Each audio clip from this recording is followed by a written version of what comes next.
Однажды в Италии свершилось правосудие. Это без особого преувеличения был процесс века. Одних только ДНК-экспертиз проведено больше 22 тысяч. Следствие длилось 5 лет, потом еще 3 года тянулся судебный процесс. И вот окончательный приговор по громкому делу. На пожизненное заключение за убийство 13-летней девочки Яры Гамберази отправляется не признавший свою вину 40-летний каменщик Массимо Бассетти. Окончательный приговор вынесен в 2018 году, но до сих пор по делу идут многочисленные споры, главный предмет которых виновен Бассетти или нет. Об этой истории снято множество ток-шоу, сотни роликов выложены на YouTube. Есть даже документальный сериал от Netflix. И по большей части в них говорится о том, что суд по делу Массимо Бассетти не был справедливым. Я же, изучив доступные материалы, уверена в 3 вещах. Приговор вынесен по заслугам, осужденный никогда этого не признает, а споры об этом деле будут длиться вечно. Обычно я стараюсь не перегружать вас, зрителей, юридическими деталями и тонкостями моей истории, прежде всего о людях. Но это расследование заслуживает того, чтобы рассказать о нем подробно. Посмотрев этот ролик, вы сможете узнать не только о том, что случилось с Ярой Гамберази, и как и почему оказался за решеткой человек, в виновности которого многие продолжают сомневаться, но и составить свое собственное мнение об этом громком деле, случившемся однажды в Италии.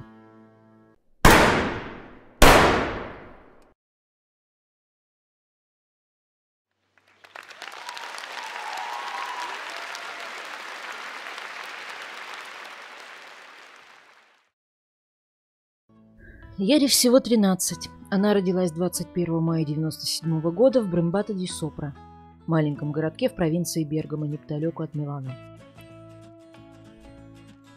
У нее большая и совершенно благополучная семья. Мама, папа, сестра, с которой Яра очень близка, и 2 брата. Она еще ребенок, счастливый, веселый и задорный, с широкой улыбкой, безо всякого стеснения, демонстрирующий скобки на зубах. Яра пока не вступила в тот возраст, когда подростки начинают считать себя взрослыми и ссориться с родителями. Она хорошо учится, заканчивает среднюю школу и планирует поступать в лицей. Ей больше интересен Джонни Депп, чем мальчики-ровесники, а занятия спортом привлекают куда больше, чем дискотеки. Девочка увлечена художественной гимнастикой, говорят, у нее отличные перспективы. Она очень старается и не пропускает ни одной тренировки. Это, впрочем, не мешает ей, как любому ребенку, любить пиццу, конфеты и чипсы. В ее благословенном возрасте их можно есть, не задумываясь особо о лишнем весе. В тот злополучный день, 26 ноября 2010 года, тренировки у девочки не было, но она все равно отправилась в спортклуб. У тренера сломался магнитофон, и Яра вызвалась принести свой на замену. Идти до клуба недалеко, метров 700, но мама дает дочери теплые перчатки, на улице холодно. И идет снег. В 17:30 она приходит в зал, около часа смотрит, как тренируются другие, а потом идет домой. Она выходит из спортзала через главный вход. Отец одной из подруг Яры по гимнастике поздоровался с ней. Но больше с этого момента девочку никто не видел. Как назло, в тот вечер не работали телекамеры спортклуба, поэтому как Яра выходила с его территории, неизвестно. Мама ждет дочку домой к 19:30 и особо не беспокоится. Та никогда не давала повода за себя волноваться и всегда предупреждала, если задерживалась. Однако за те несколько минут, что девочка идет к дому, что-то происходит. Уже в 18:44 ее телефон появляется в сети соседнего городка. Еще через 5 минут подключается уже к другой вышке. В 18:55 снова оказывается в Брембато-ди-Сопра, а в 19:11 аппарат выключается совсем. Не дождавшись девочку, мама начинает звонить ее подругам и всем, кто приходит на ум. Ничего не добившись, она сама идет в спортзал, но дочери нет и там. Брембато очень маленький город, требуется совсем немного времени, чтобы обижать его и убедиться. Яра пропала. Отец девочки идет в полицию, версии побега и похищения ради выкупа отметаются быстро. Немедленно начинаются поиски. Полиция, МЧС, друзья, соседи, просто неравнодушные люди. Яру не нашли ни в ту холодную ночь, ни в следующую. На прослушку поставили буквально всех, семью, друзей, родственников. всех посетителей спортзала и их родственников. Поиском привлекли особых, очень чувствительных молекулярных собак. Их привели в спортзал, дали понюхать вещи Яры. Собаки привели на стройплощадку в том самом городке Мапелло, где до этого засекли телефон девочки. Никаких следов на стройке ни собаки, ни люди не нашли, но ночной сторож поведал, что там работает полно подозрительных иностранцев с явно криминальными наклонностями. Не то чтобы следователи очень уж прислушались к сторожу, однако в отсутствии других зацепок решили прослушивать всех, кто работал на этой стройке. И вот оператор подпрыгивает на стуле, а один из рабочих на марокканском диалекте произносит в телефон фразу «Аллах, прости меня, я не убивал Яру». Его зовут Мохаммед Фикри, и как раз сейчас он на пути из Италии на родину. Похоже, надеется сбежать. Фикри снимают прямо с уже отплывшего парома, но он утверждает, что понятия не имеет, за что задержан. Выяснилось, что билет на паром он купил задолго до исчезновения девочки. А 16 экспертов-лингвистов подтвердили, что, обращаясь к Аллаху, Фикри просит не прощения, а сделать так, чтобы его девушка, с которой они поссорились, ответила на звонок. Никаких других улик не было, все обвинения с Мохаммеда Фикри были сняты, за несостоявшуюся поездку и 3 дня, проведенных в тюрьме, он получил 10 тысяч евро, а расследование зашло в тупик. Местные жители и слышать не желали о том, что у полиции нет даже подозреваемых. Они были уверены, что исчезновение девочки – дело рук мигрантов, ни одного, так другого. Родители Яры раздавлены горем и бессилием. Мать без конца отправляет дочери сообщения на голосовую почту, в надежде, что когда-нибудь та их прослушает. Но 26 февраля 2011 года, ровно через 3 месяца после исчезновения, случилось то, чего все боялись. Было найдено тело. Его нашли совершенно случайно. Авиамоделист-любитель запускал в поле в 9 километрах от Брембаты свой самолет. Тот упал в заросли колючек. Мужчина отправился на поиски, а, наклонившись, чтобы собрать обломки, заметил кучу тряпок. Как говорят верующие, это сама Яра с помощью маленького самолетика показала, где искать ее тело. Ведь, присмотревшись, моделист увидел, что это именно оно. Мужчина был потрясен. На это поле он приезжал каждые выходные и сходил его вдоль и поперек. Но только сейчас, и то по чистой случайности, наткнулся на останки. Он позвонил в полицию, разговаривая с ней, отошел на пару метров и едва опять не потерял место. Настолько была незаметна в траве и кустарнике страшная находка. Пока ждал следователя, авиамоделист заметил в отдалении фигуру мужчины, который с возвышения долго и пристально смотрел на него, а когда услышал приближающиеся сирены полицейских машин, ушел. Кто был этот человек, так и останется загадкой. Хотя многие будут предполагать, что именно убийца хотел убедиться, что тело обнаружено. Так же, как многие считают до сих пор, что его принесли в поле недавно, а 3 месяца до этого тело находилось в другом месте. Дескать, иначе никак не объяснить, что труп не был обнаружен раньше, ведь Яру искали и на этом поле тоже. Но, как уже было сказано, заметить его было чрезвычайно сложно, а эксперты уверены, тело пролежало в одном и том же месте с самого момента смерти. Впрочем, для раскрытия дела это не имело принципиального значения, так что вернемся к ходу расследования. Команда экспертов была на месте около 5 часов вечера. Они разбили все 7000 квадратных метров поля на небольшие участки и прочесали в том числе с металлоискателем каждый. Осмотр места происшествия длился без перерыва до 18:00 следующего дня, то есть больше суток. И все же земля мало что рассказала следователям, и вся маломальски ценная информация была получена в результате изучения останков. При первом осмотре не было видно явных признаков, которые могли бы указать причину смерти. Тело находилось в таком состоянии разложения, что его было трудно даже идентифицировать. Остатки одежды и скобки не оставляли сомнений и надежд. Это Яра Гамберазио. Но родителям все же пришлось пройти через опознание.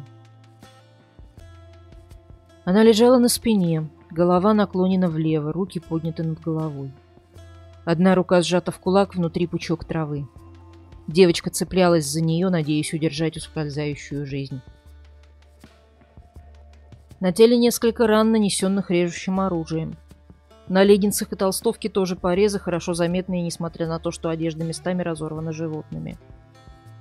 Майка задрана так, что виден лифчик, верхняя часть леггинсов в надрезах, трусики тоже разрезаны сзади. Вскрытие внесло свои дополнения, обнаружив раны под правой челюстью, а также повреждения шеи и запястий. Чтобы изучить следы на теле, к делу привлекался энтомолог. Он был нужен, чтобы понять, какими были раны до того, как свою лепту в разложение внесли насекомые. На теле, в легких и на одежде найдены следы известковой пыли и частиц металла. Похоже, незадолго до смерти девочка таки была на какой-то стройке. Несмотря на явно видимую сексуальную подоплеку преступления, половые органы девочки, включая девственную плеву, были не тронуты. Изнасилована она не была. Анализ под микроскопом показал, что кончик орудия, которым резали Яру, был довольно острым. Но, учитывая состояние тела, невозможно было определить, чем именно нанесены раны. У Яры также не было таких ран на руках, которые обычно получают те, кто пытается закрыться от ударов. Она не защищалась от нападавшего. Скорее всего, потому что была без сознания из-за травмы головы. Порез на груди был очень поверхностным. Рана на шее задела трахею, но не сонную артерию. Они не были смертельными. Крови в бронхах было немного. Ушибы, следы которых обнаружились на голове, могли стать причиной потери сознания, но ни одно из найденных на теле девочки повреждений само по себе смертельным не было. Яра Гамбирази умерла от боли, страха и холода. Ночью, после исчезновения, промучившись не меньше 5 часов.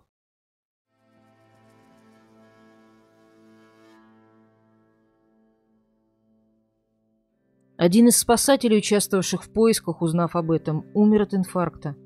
Он не смог простить себе того, что был на этом поле, но не нашел девочку и не помог ей. Неподалеку от места, где нашли Яру, находится несколько предприятий и дискотека под названием «Зыбучие пески». Все оснащены камерами видеонаблюдения. Увы, они хранили записи лишь за последние 2 недели, ничего выяснить при их просмотре не удалось, следствие опять оказалось в тупике. Единственное, что еще могло помочь, одежда Яры, точнее генетический материал на ней.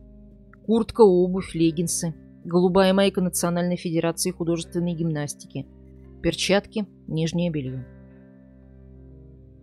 День за днем, миллиметр за миллиметром. Вот здесь тренер потрепала Яру по плечу. Здесь девочка сама прикоснулась к кому-то рукой в перчатке. Любой самый маленький след тщательно изучался. Оставившие его люди проверялись на алиби и ставились на прослушку. И это при том, что даже найти их было непросто, ведь их ДНК не было в базах данных полиции. Был брошен клич, и жители Брымбата и окрестностей приходили сдавать биоматериал на анализ добровольно. «Ради Яры», — говорили они, ведь за 3 месяца поисков девочка стала родной всем. Чужой генетический материал был обнаружен и на трусиках Яры. В мае 2011 года эксперты выделили из образца мужской генетический профиль, пригодный для сравнений. Его владелец получил имя неизвестный один, а деликатное место, где была обнаружена ДНК и ее изрядное количество, не оставляли сомнений. Она принадлежит убийце. Мужчина, глаза с вероятностью 95% светлые. В собранной на тот момент коллекции ДНК местных жителей аналогов нет. Как и следовало ожидать, добровольно сдавать анализы убийца не явился. И следствию ничего не остается, как проверять ДНК у всех, кто мог бы находиться поблизости. Это был титанический труд, буквально поиск иголки в стоге сена. 3400 посетителей спортивного центра, который посещала Яра, соседи, родственники, друзья и все возможные контакты, сохраненные в телефоне девочки. Потом те, кто в этот вечер подключался к тем же сотовым связи, что и телефон погибшей, те, кто работает в строительстве. Все впустую. Опять тупик. Расследование опять буксует. А ведь такие преступники часто не останавливаются на одном эпизоде и снова выходят на охоту. Тогда одному старому полицейскому, Из тех, что изучили свою территорию настолько хорошо, что уже и не понимают, когда срабатывает память, а когда интуиция, пришла идея проверить ДНК посетителей уже упоминавшейся дискотеки «Зыбучие пески». Да, только тех, кто согласился. Впрочем, никто не отказывался. Да, пальцем в небо. Но сработало. У одного из завсегдатаев по имени Дамиано Гуринони ДНК наполовину совпадала с неизвестным один. Причем одно из совпадений – очень редко встречающаяся комбинация. Конечно, половина – это не повод, чтобы объявить убийцей. К тому же у Дамиано есть алиби. Когда случилось несчастье, он находился в Перу. Но все же, можно с уверенностью сказать, у неизвестного один нашелся родственник. Правда, в самом Брембате родни у Дамиано нет. Все Гуринони живут в соседнем городке. Но ведь не на Марсе же. Корни генеалогического древа семьи раскапывают до 1706 года, за последние 300 лет.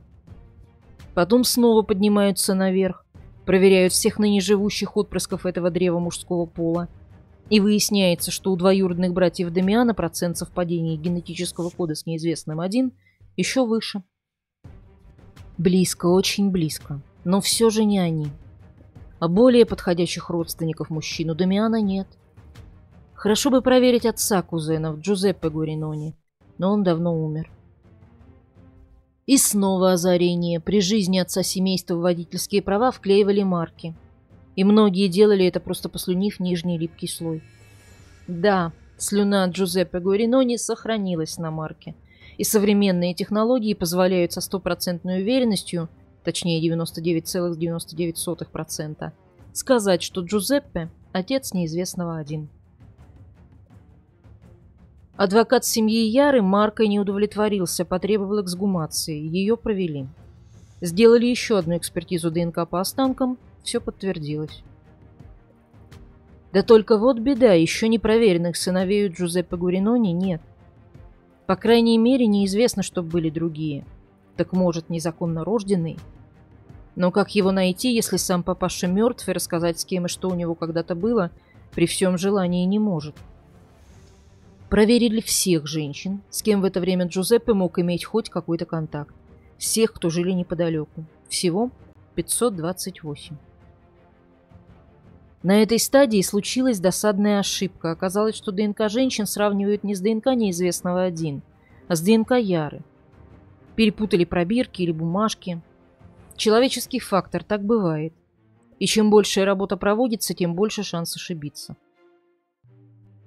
Все пришлось начинать сначала, сотни тестов провели заново, но мать неизвестного один таки была найдена.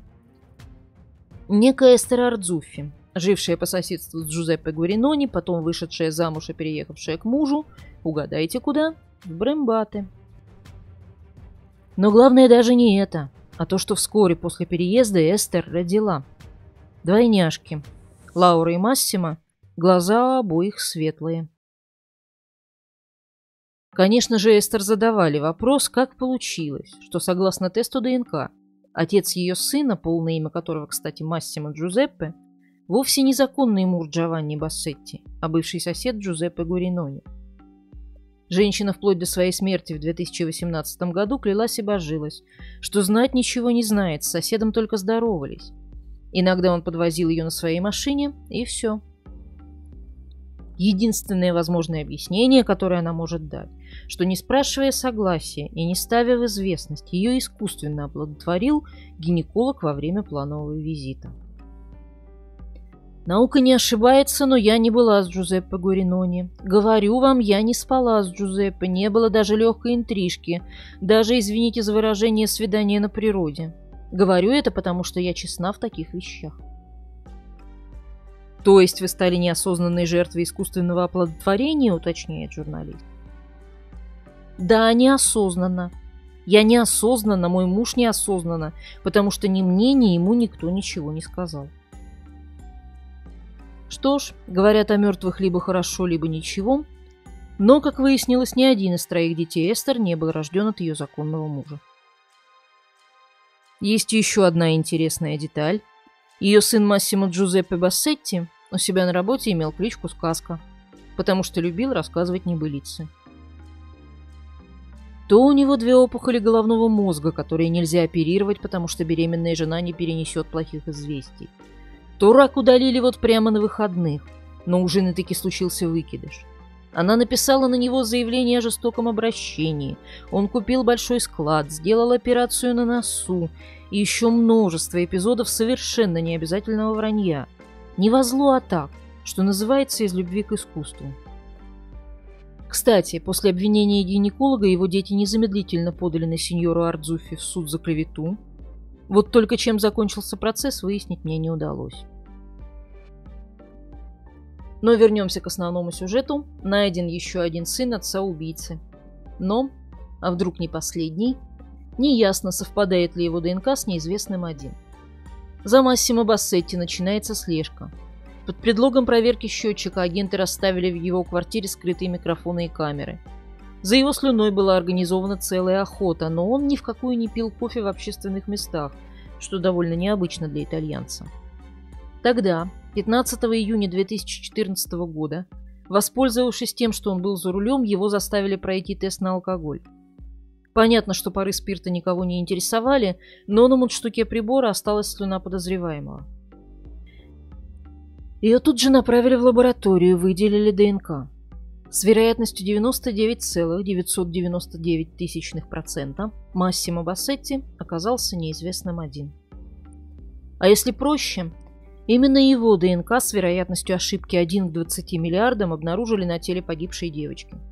Причем не где-нибудь, а в самой интимной зоне нижнего белья. На следующий же день, 16 июня 2014 года, карабинеры и полиция приехали на стройплощадку, где работал Бассетти. И чтобы не спугнуть его, объявили причиной своего появления проверку на наличие нелегальных рабочих. Потом полиция будет утверждать, что Бассетти пытался бежать. Дескать, все оставались хоть и удивленными, но спокойными и неподвижными, а он занервничал и побежал по строительным лесам.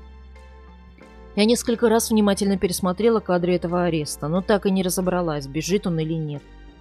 Выглядит для такой ситуации относительно спокойно. Несколько раз переспрашивает своего начальника, что случилось. Очень настаивает, чтобы ему принесли его сменную обувь, и он смог переобуться из запачканных и звездкой сапог, в которых работал. Просит попить. С одной стороны, не похоже, что сильно напуган. С другой, как будто знает, что забирают его не на полчаса. Как бы то ни было, ни в тот момент, ни когда-либо после, виновным Бассетти себя не признал. Так кто же такой неизвестный один? Вдруг и впрямь всего лишь выигравший в лотерею 1 на 20 миллиардов. Массимо Джузеппе Бассетти родился 28 октября 1970 года в семье Эстера Ардзуффи и Джованни Бассетти, который всегда считал его своим родным сыном. Бассетти-младший питал большие амбиции и мечтал стать предпринимателем в строительстве, но работал всегда простым каменщиком. У него, по крайней мере, на вид совершенно нормальная, спокойная до скуки жизнь. Он женат, имеет 3 детей, 2 девочек и мальчика. Имеет свой профиль в Facebook, любит животных, всю свою жизнь посвящает работе и семье. Тихий, спокойный. Внимательно следит за своим внешним видом. У него никогда не было никаких особых проблем ни в семье, ни в других сферах. Финансовое положение пусть не блестящее, зато стабильное и не дает никаких поводов для беспокойства. В общем, ни в прошлом, ни в настоящем Массимо Бассетти на первый взгляд нет ничего ненормального или даже просто достойного упоминания. Однако, после его ареста, который случился на следующий же день после теста ДНК, все встает на свои места. Оказывается, у Массимо Бассетти есть по крайней мере 3 разные жизни. В одной он идеальный муж, образцовый отец и почти трудоголик. Другая жизнь, полная событий и приключений, та, которую он придумал для своих коллег. И третья тайная, которая раскрывается при тщательном изучении его компьютера и телефона. В них было найдено множество поисковых запросов на порносайтах и много фотографий и видео для взрослых. Все с очень молодыми девушками, выглядевшими как подростки.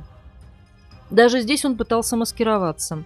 Ключевые слова, которые мужчина использовал для поиска в обычном режиме, были в основном парни и девушки. Но время от времени он переходил в режим инкогнито, и тогда запрос менялся. Фантазии неизвестного крутились вокруг девственниц, особенно рыжих. Психиатры оценили это как подавленную сексуальную фантазию, сублимированную через просмотр контента. Все, что искал в интернете Бассетти, в Италии совершенно законно.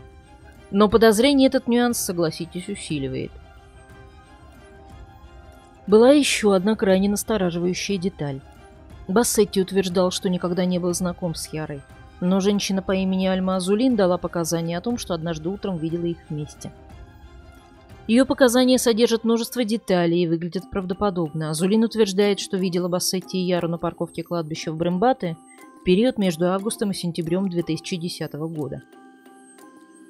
По ее словам, в тот момент Бассетти приехал на серой машине и встретил девушку, которой было не более 15 лет, предположительно Яру.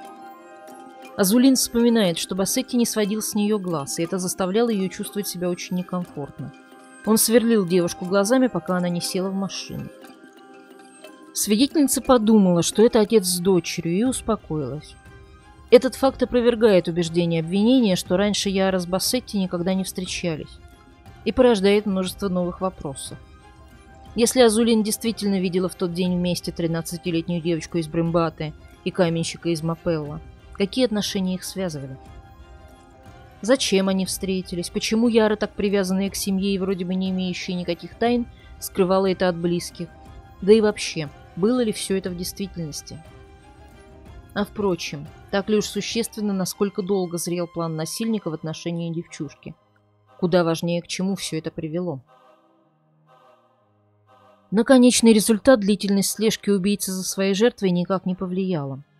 Что убийца именно Бассетти доказано такой неопровержимой уликой, как ДНК.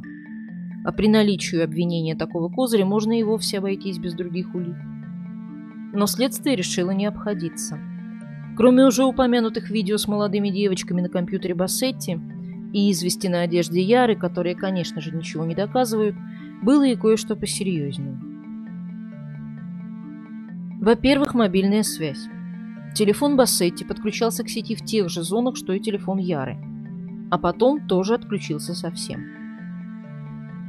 На вопрос, почему, он отвечает, что аппарат разрядился, проявляя превосходную память, ведь все случилось больше 4 лет назад.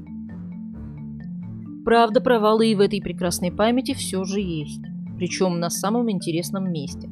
Сказать, где он был в тот день и почему не поставил телефон на зарядку, Бассетти не может. Не помогла в этом и прослушка. Точнее, навела на еще большее подозрение. В одном из разговоров жена Бассетти говорит ему: «Ты так никогда и не сказал мне, куда исчез в тот вечер». На что тот бормочет: «Ну знаешь, там было не продраться». Другой подозрительный момент. Еще до того, как Бассетти узнал о том, что попался на ДНК, он зачем-то заявил следователям, что у него могли украсть инструменты, а на них могла быть его кровь, так как случается, что она течет у него из носа. Кроме подозрений, есть и факты. На одежде Яры нашли волокна, которые совместимы с обивкой сидений в салоне грузового фургона, принадлежащего Бассетти. Причем обивка не фабричная, автовладелец ее заменил. Конечно, волокна не ДНК, но все же это снова камень в огород Бассетти. Его фургон тоже стал одним из доказательств, и с ним, как и с ДНК, была целая история. Некоторые свидетели говорят, что в вечер исчезновения Яры видели грузовик, нарезавший круги вокруг спортзала, куда пошла девочка. Как раз такой, как у Бассетти, белый и века. Ну, или похожий. Проверили записи с камер видеонаблюдения. Да, грузовик был. И проехал мимо входа в спортзал и по окрестным улицам несколько раз, кружа вокруг него, словно акула в поисках добычи. Но ракурс изображения с камер не позволяет разглядеть ни номер машины, ни водителя. И снова началась кропотливая работа. Грузовиков и века той же модели в регионе Ломбардии и соседних нашлось почти 15 тысяч. Из них с контейнером в кузове, как на фотографиях с телекамер, 4363. Отбросив те, что отличались явно, получили около 2000 похожих. Все они были сфотографированы, и деталь за деталью их изображения сравнивали с теми, что были сделаны возле спортзала. В шорт-лист вошли всего 5 машин, похожих настолько, что их владельцев можно было бы подозревать. Но 4 из них 26 ноября 2010 года, когда пропала Яра, находились далеко от Брембата ди Сопра. И только у одной алиби не было. Угадаете, у какой? Правильно, у машины Бассетти. Его защита никогда не признает, что заснятый камерами грузовик именно тот, что принадлежит обвиняемому. Они будут настаивать, что машина не подходит по размерам, что видео, которое разошлось по телепрограммам, сфабриковано. Оно действительно было сфабриковано. На основе имеющихся изображений полиция смонтировала ролик для медиа, так же, как я монтирую видео для вас. Но, как нельзя использовать в качестве доказательства фильмы с YouTube, так никогда не было использовано как таковое и видео, сделанные полицейскими. Судьи анализировали только те изображения, что не подвергались монтажу.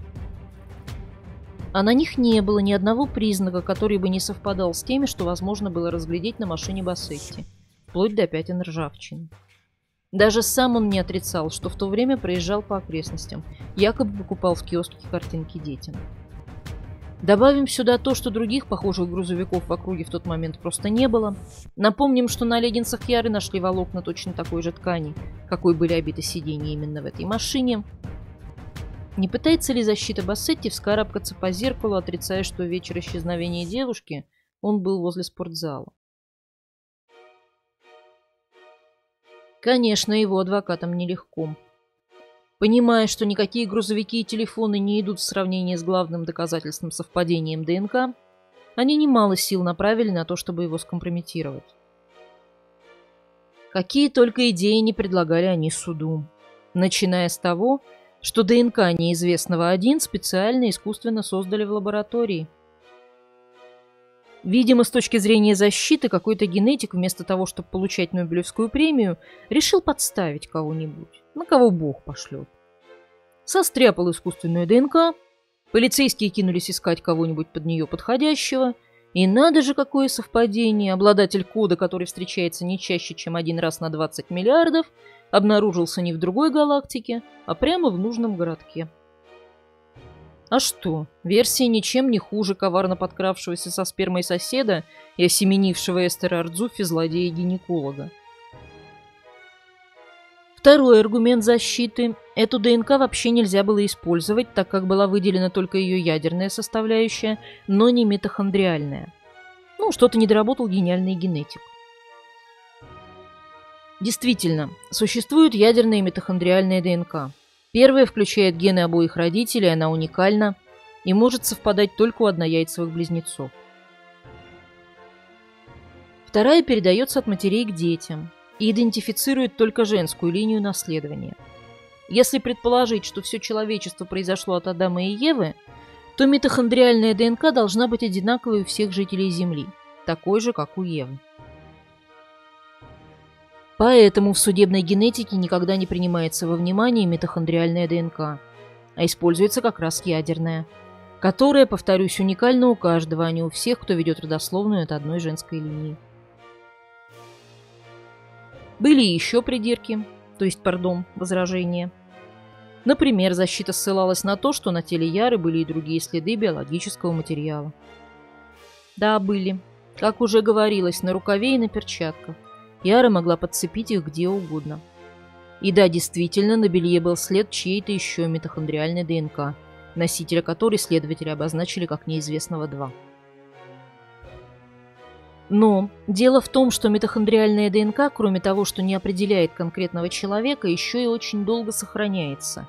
Ее выделили даже у мумий в гробницах времен фараона. Так что этот след мог принадлежать кому угодно. Домработнице, продавцу в магазине, даже сборщику хлопка, пошедшего на изготовление трикотажа. Возможно, следствию стоило поподробнее остановиться на выявлении хозяина этой ДНК. Но каков практический результат этого поиска? Если митохондриальная ДНК не индивидуальна, просто развлечься разгадыванием головоломки, как она туда попала? Замечу, что для поиска неизвестного 1 было сделано 22 тысячи тестов ДНК. Вы не ослышались, 22 тысячи.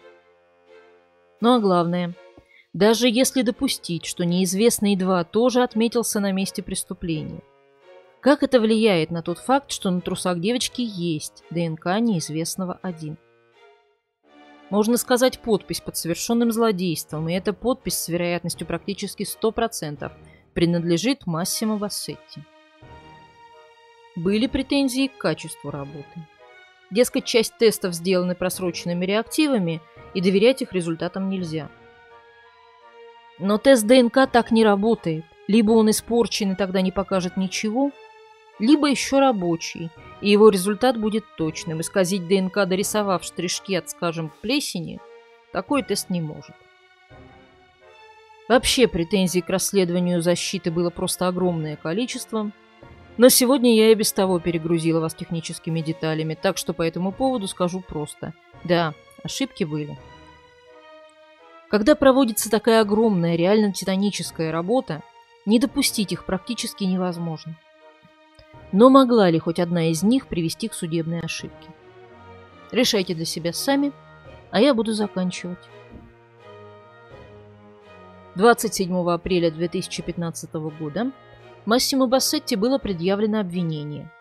Несколько месяцев спустя, 3 июля, начался процесс, в котором он был единственным обвиняемым.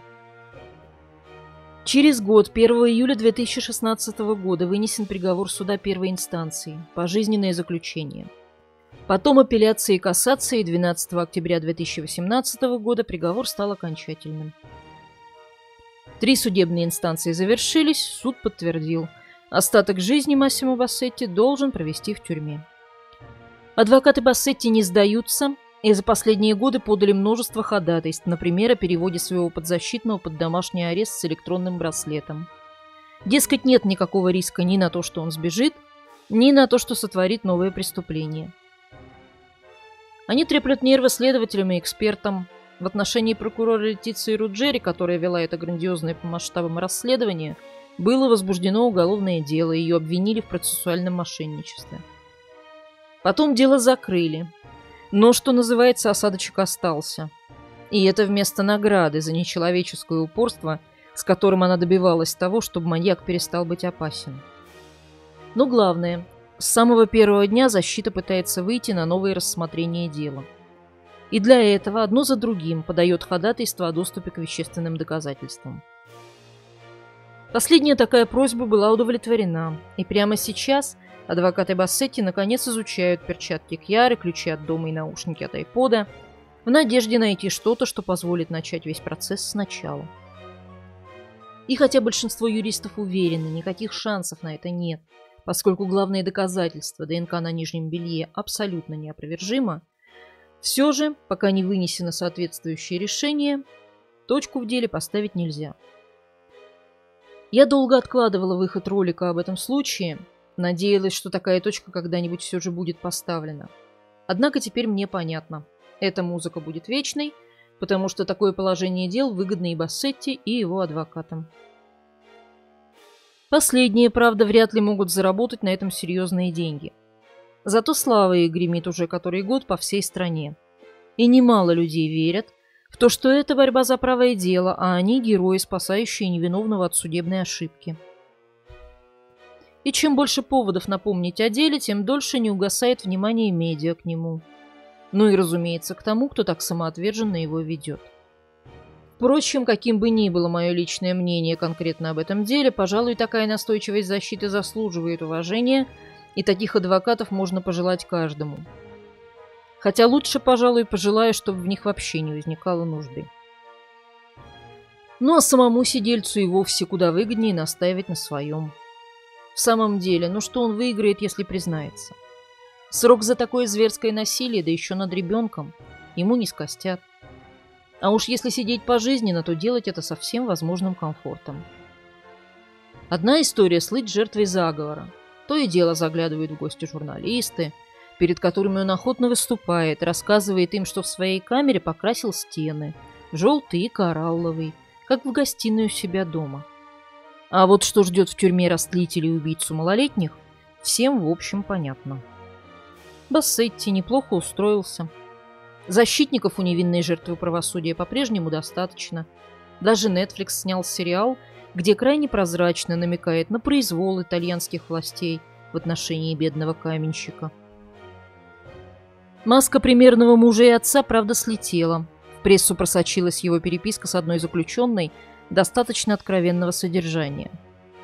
И еще, рассказывает Бассетти, он страдает от того, что никак не может простить мать, так и не открывшую правду о его настоящем отце и до самой смерти настаивавшую на своем. Но в остальном у него все прекрасно. Работает, зарабатывает. По закону до 3 месяцев в течение года может проводить дома с родными. Похоже, к 3 прошлым жизням Массимо Бассетти добавилось новое. У Яры ее не будет. Никакой. Ни женой, ни матерью, ни чемпионкой по художественной гимнастике она не станет никогда. Потому что однажды стала игрушкой в руках обезумевшего зверя. Однажды в Италии.